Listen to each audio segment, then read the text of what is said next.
Hello, my friends. Today I'm going to talk about the Amazing Digital Circus. I have done a review of that many months ago. My son told me that I should wait until the end of this series, which probably in retrospect I should have, because yesterday we went to the cinema to see the Amazing Digital Circus, the final act.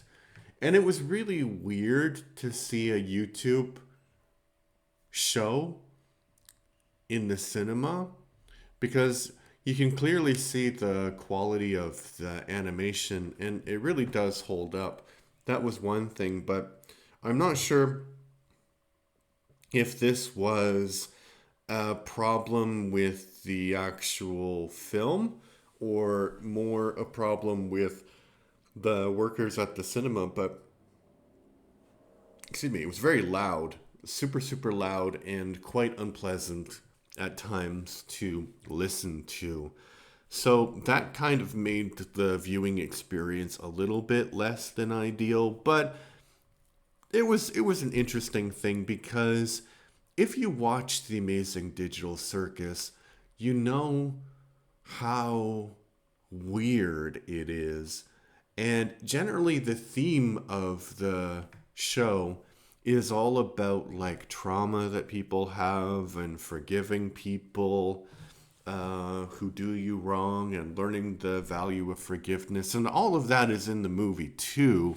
But the thing about the movie and the show is that it gives you I think more than any other thing that I've watched in a while, it allows you to theorize because nothing is exactly made clear. So I watched this, as I said yesterday, and my son and I, we were like debating back and forth what we really think happened. So here is my theory. You can feel free to, I don't know, um, destroy it in the comments if you want. So, and there are going to be major spoilers, but don't worry, I'm not going to like release this until after the show comes out on YouTube.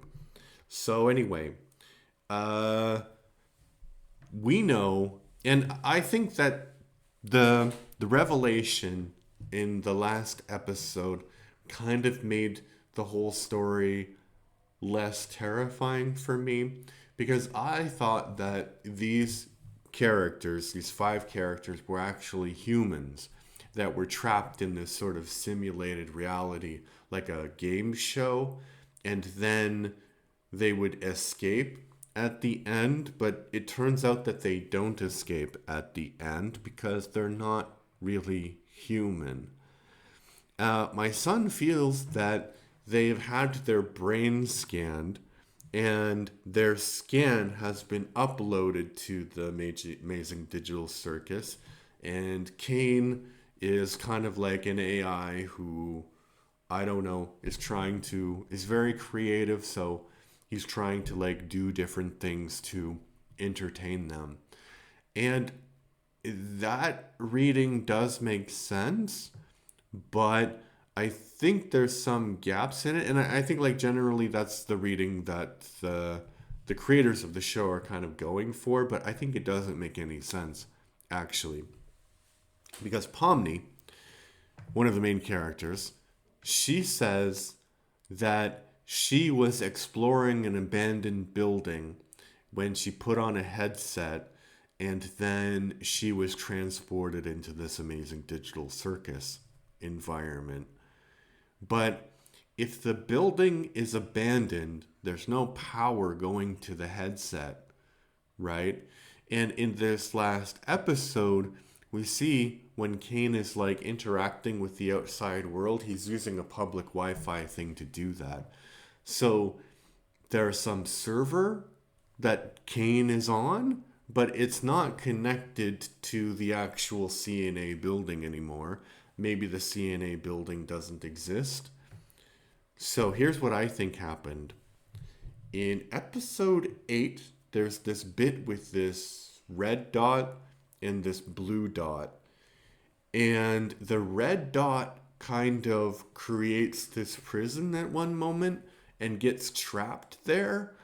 And then the red dot comes along and the blue dot comes along and the red dot breaks the prison and eats the blue dot.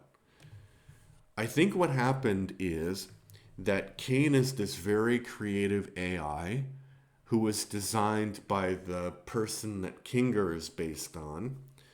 And Kane was fed with training data that included, we see a bit of it in the show, like we see a circus, we see the CNA offices, but I think he was also fed data of scans of people's brains, and not the whole thing, but also a kind of like a file of on each human being.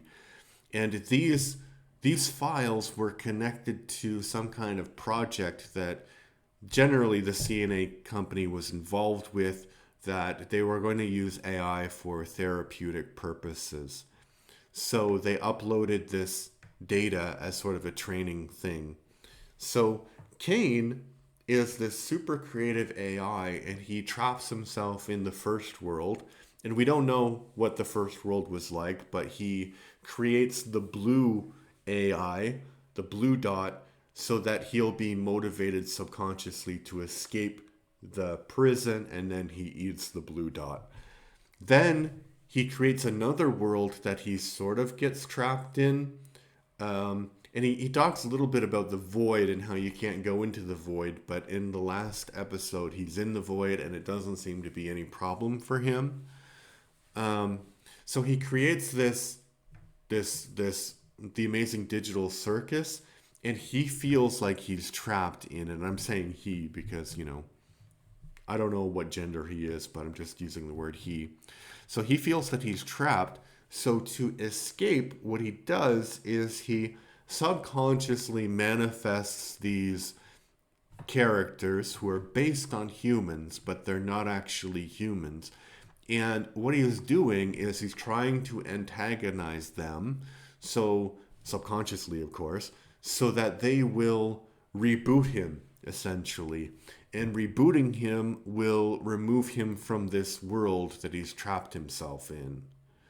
And the reason I don't think that these creations of his are real people is because they don't know anything about themselves. When you have a patient file, the names are removed and there's just some pertinent details about it, like, the job, why they're there, etc., etc.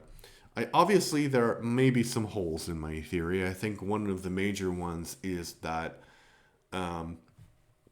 Jax tells this very traumatic story at the end about how when he gets, what's it called? I keep forgetting. But, abstracted. He gets abstracted.